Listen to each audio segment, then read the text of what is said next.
In this video, I am going to discuss and demonstrate repricing listings on Facebook Marketplace, primarily using a Google spreadsheet that I created, which you will use to reprice your products by desired ROI, and you're going to manually update them on Facebook. Now, to do this process, there's a certain method that you need to follow, and by the way, this Google Sheet is available through a link in the description of this video. But first, I'm going to actually explain the method and the process to you in this presentation, and then I'll go into the actual demonstration of how to do it with the Google spreadsheet. Okay, so repricing listings on Facebook Marketplace. I'm Mr. Mark. This is Excel for Sellers. Let me get right into it.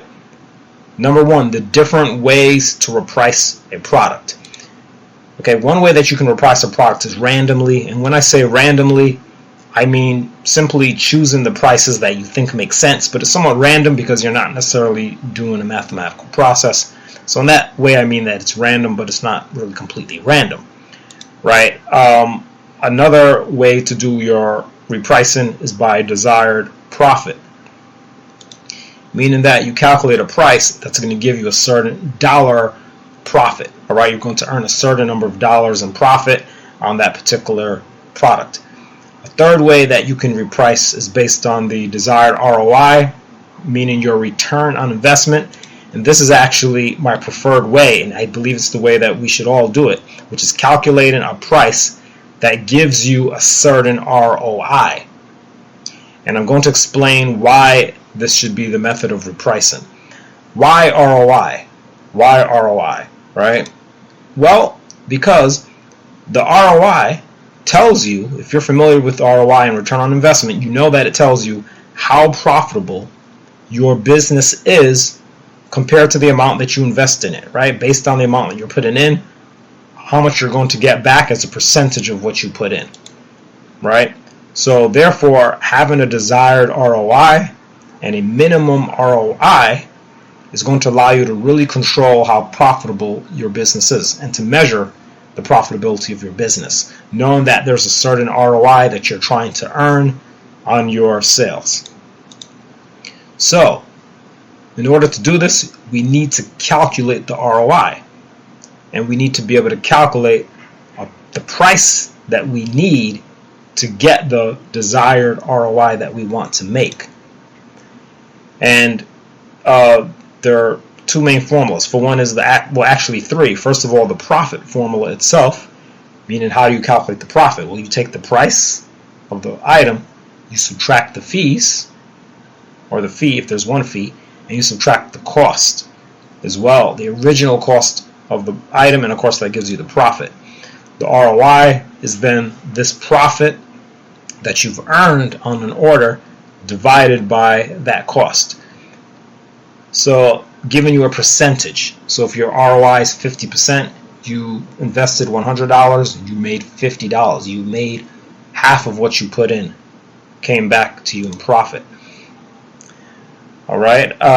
Now the most complex formula is then determining that if you want to make a certain ROI, well, what price do you need to make that ROI? This is the most complex formula because you have to take the cost, multiply it, and increase it by that ROI, and then you also have to then divide that whole thing by the based on the fee that you're paying. If you're paying a 5% fee, then you have to divide it by essentially 95%. All right, so that's a bit more complex, and that's why I created a spreadsheet which will do this calculation for you repeatedly. All right. Now, the actual approach to repricing based on sales is really a big component of repricing. And this basically means lowering or raising a price over time based on the sales volume. And there are basically three major steps that I like to follow in doing this. Number one is that, and I'm not the only person who does this, this is a common thing in e-commerce, which is number one, you set a maximum desired ROI.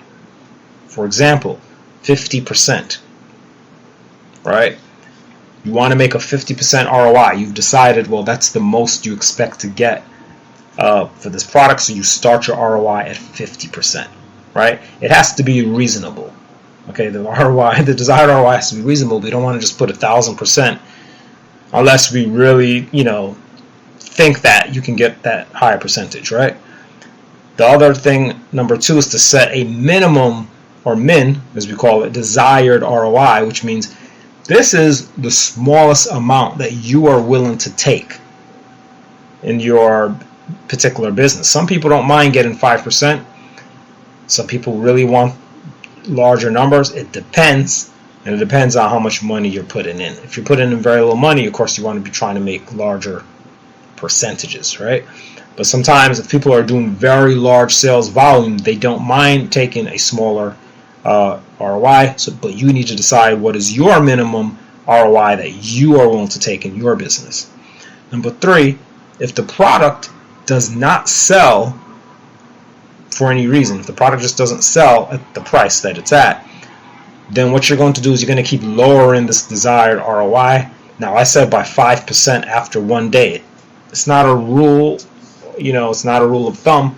You can make the percentage whatever you want. You can change the percentage, and you can also change the number of days. In fact, you can even do this multiple times a day, as I mentioned here, if you want. But basically, the idea is that when the product doesn't sell, you keep lowering that price, lowering that desired ROI until eventually the product will sell. All right, so you're going to repeat that step 3 pretty much every day until you get a sale.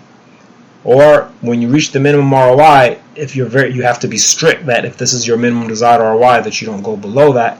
However, there are some exceptions, which is that it depends. If you're drop shipping, you probably don't care. You're not trying to get rid of a product. You're drop shipping. You don't have it anyway. You will just leave it at the minimum until it sells. But if you have a physical inventory and the product does not sell at the minimum ROI after a certain time, you might want to consider either just not selling it at all. I've done that. Or you might want to even go below your minimum, and I've done that as well, which is called liquidation, right? Just to get rid of the product and get your money back. But that is for people who, that's for situations where you have the physical inventory. But if I'm drop shipping, I don't care, right? I will just stay at this minimum. But if I've got physical inventory that I really want to liquidate, I will even go below my minimum, right? Maybe even at a loss, but just to get some cash back off of the purchase, cash flow. Now, the final thing is using a spreadsheet to reprice. So really the best way to, I put 2 words here, but it should have just been the best way to manage this repricing method manually is to use a spreadsheet to do 3 things. 1, calculate your new prices for the desired ROIs. So meaning as you change the ROI that you're willing to take, you're also calculating new prices, but the spreadsheet is doing it with formulas. All right, I'm going to show you how to do it with the Google Sheet I created. Number 2, you're going to keep track of when you change the price of each listing. What this means is, okay, you need to know when you actually change the price. Right? Did you change the price yesterday? Did you do it the day before? Very easy to keep track of for 1 or 2 products. Very difficult for a larger number of products you're not going to remember. Right? Number 3, so you're going to keep track of that in a spreadsheet. But number 3, you also want to pay attention to how long your product has even been listed in the first place. How long have you been trying to sell this thing? Right? This is something else that we're going to keep track of with the spreadsheet. Right?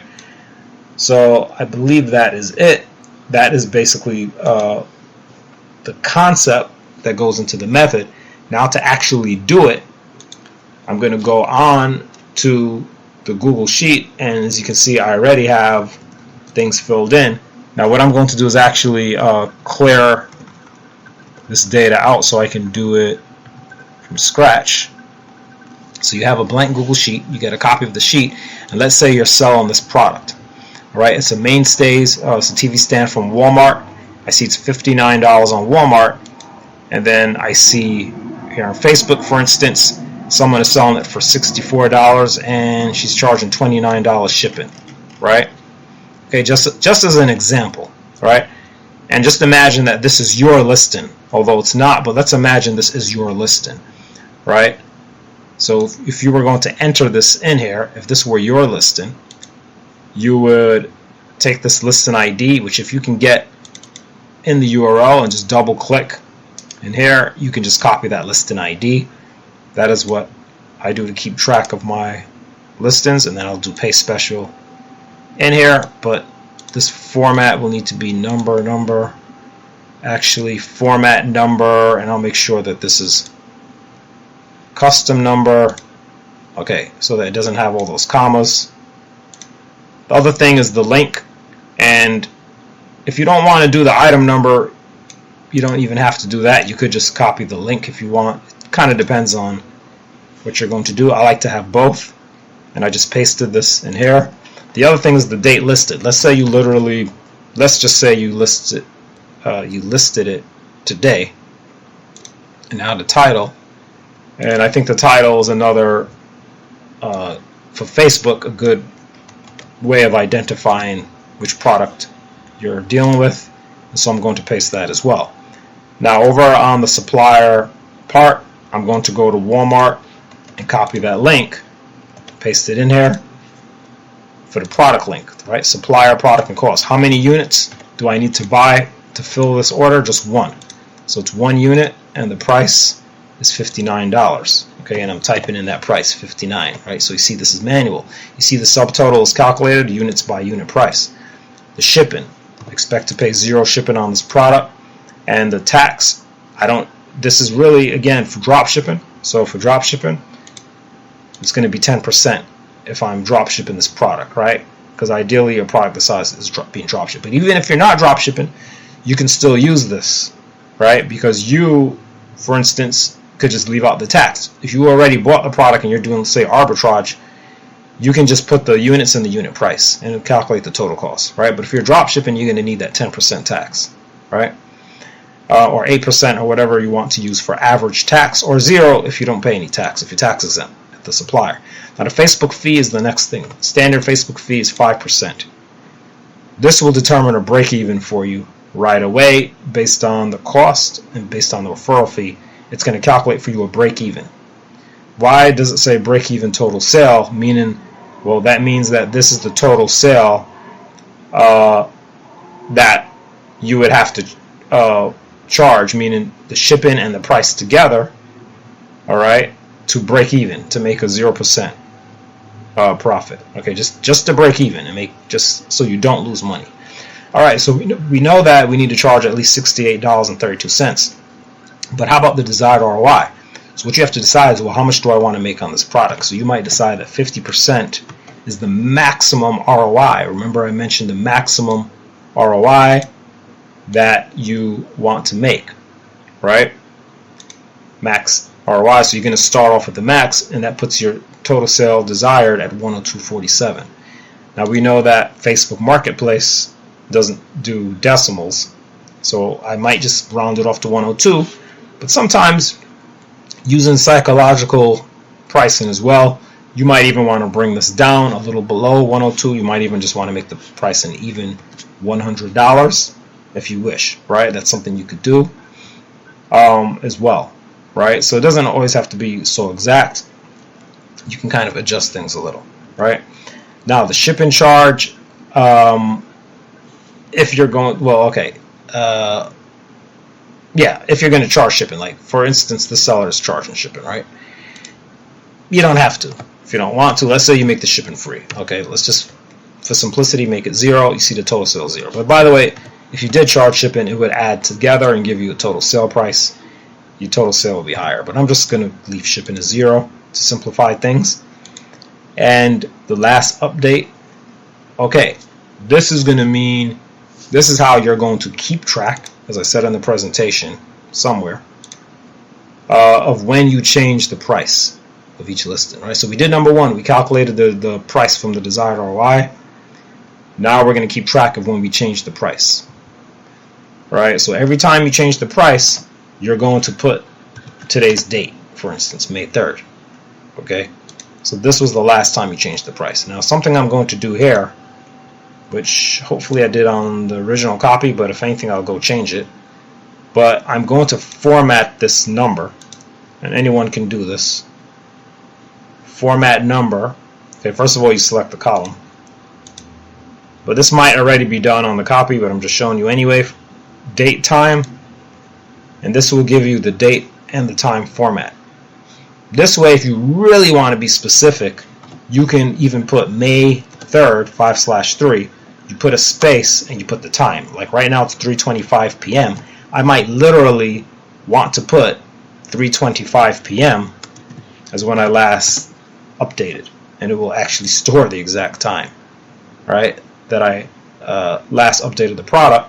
So now it's going to say, well, how many days have passed since I last updated it? Well, 0. Okay, the formula gives you that return of 0, right? It just simply, the formula just takes today's date and time and just subtracts this update and tells you how long it has been since you updated the product.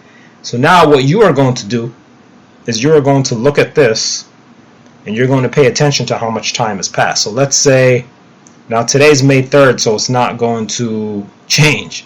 So what I'm going to have to do is let's pretend that I listed this in the past. So let's pretend I listed it on April 30th, 2022, and that my last update was also April 30th. Okay, and I see it's going back to that other format for some reason, but I really want it to stay on this format. And let's say April 30th, it's saying 3.64 days since the update, right?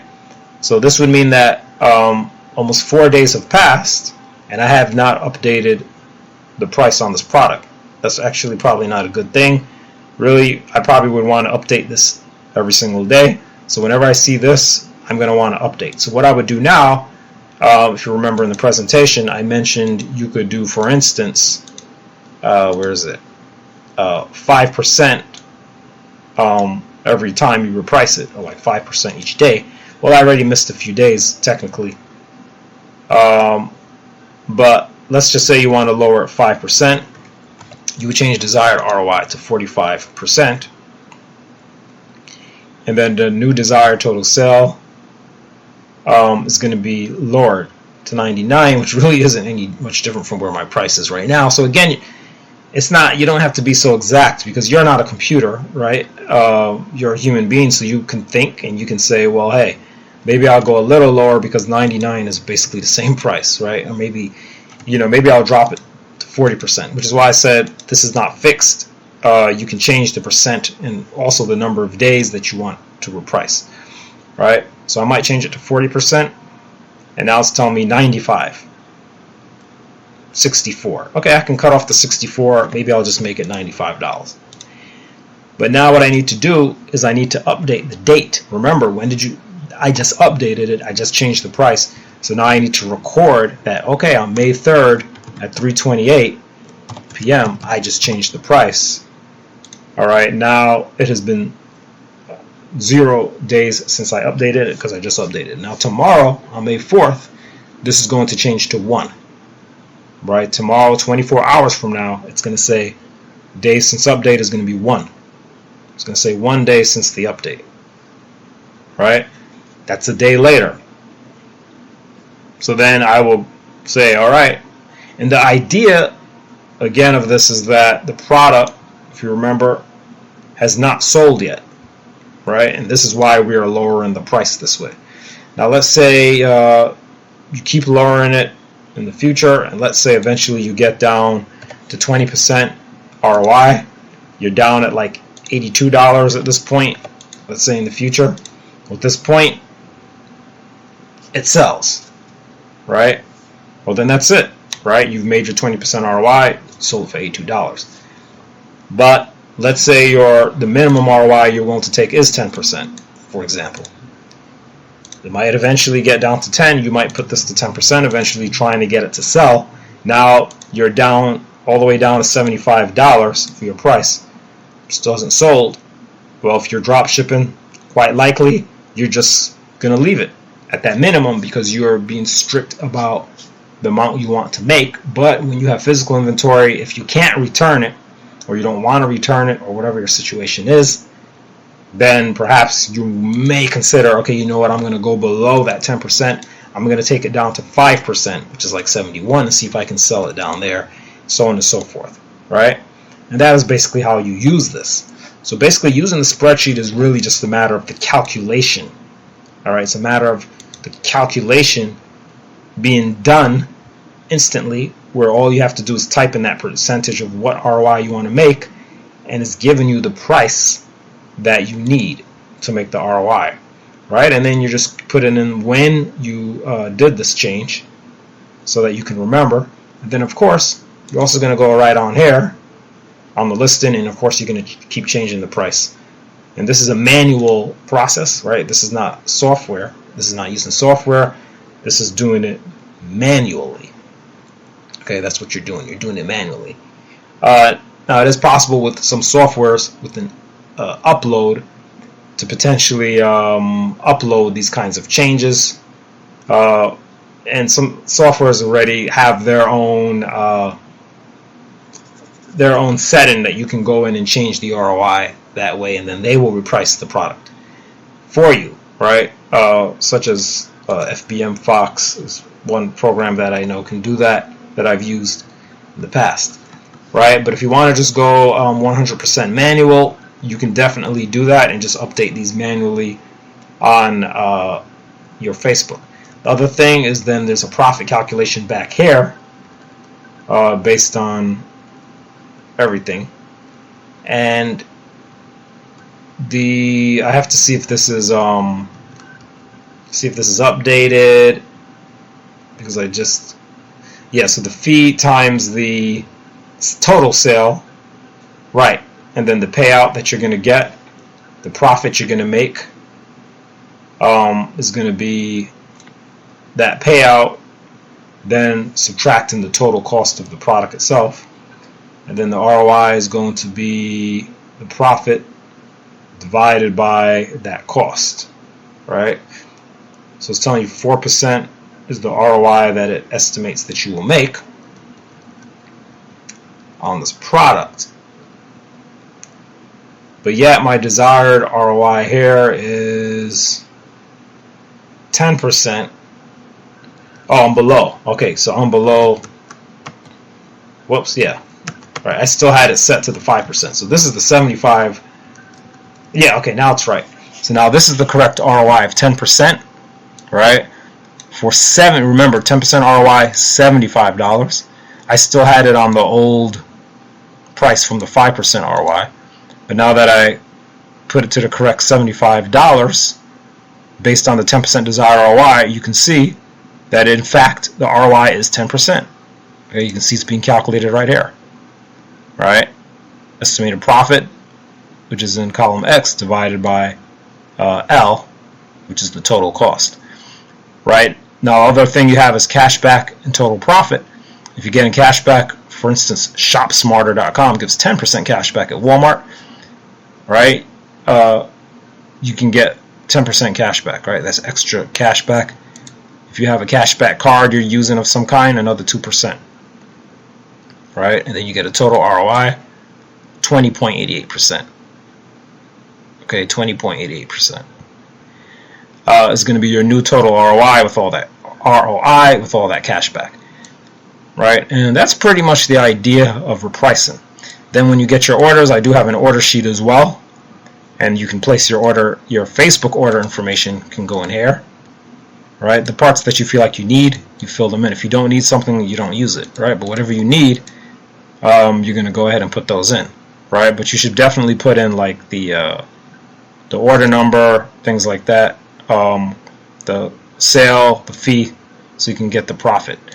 And then you have the supplier part, the order number from that supplier, the product that you ordered, everything. Okay, you're going to put all that in here, and it's going to calculate the actual profit that you made, right? So on this sheet, this is estimating the profit you expect to make on the product, but here this is the profit that you actually made once you actually get an order and you put in that order information. So that's pretty much how the program works. Whoops. So that's pretty much how the whole thing works, how this whole method works of repricing your listings on Facebook Marketplace using a manual process with a Google Sheet to automate the calculation. So the calculation is automated, but the actual updating is going to be manual, where you're going to go on Facebook and update it yourself. And so this is, I believe, a complete system for manual management of your Facebook store. And then eventually, if you feel like you need to use software to do that, we can also look into some videos on what kind of software you can use to assist with this in the future as your store grows. But right now, get a copy of this Google Sheet to start doing this manual process. In fact, you can even use a combination of the Google Sheet and using software at the same time. Maybe there's certain things you can do here that you feel like you can't see or organize the same way in your software. So maybe you want to use a Google Sheet on the side of your software as well to manage your own database, your own products database, and your orders database. So the different ways that you can basically use this Google Sheet. And then also look through my channel, you'll see, and I'll probably have a link in this video, I do also have an auto sourcer Google Sheet, which actually you can scrape listings from Facebook Marketplace, and it will automatically locate sources of those Facebook products right here in Google Sheets. It performs the web searches and automatically finds the sources of products from Facebook listings, and this is a way to help you do product research and find products to sell. It also includes a kind of an automated Facebook product search, so you can set your parameters for your search, and you don't have to keep resetting them on Facebook over and over again. You can just click the links. I have brand names. You won't get these brand names, I don't think, will be in there, but you can put your own brand names in here or your own titles, and you can search those as well. So there are a bunch of things I have going that you can use to help manage your product research as well as your management and your repricing. So anyway, I'm Mr. Mark. This is Excel for Facebook Marketplace under the umbrella of Excel for Sellers. You can contact me directly as well. See my contact information in the description of this video. Look forward to hearing from you or seeing you around on the channel.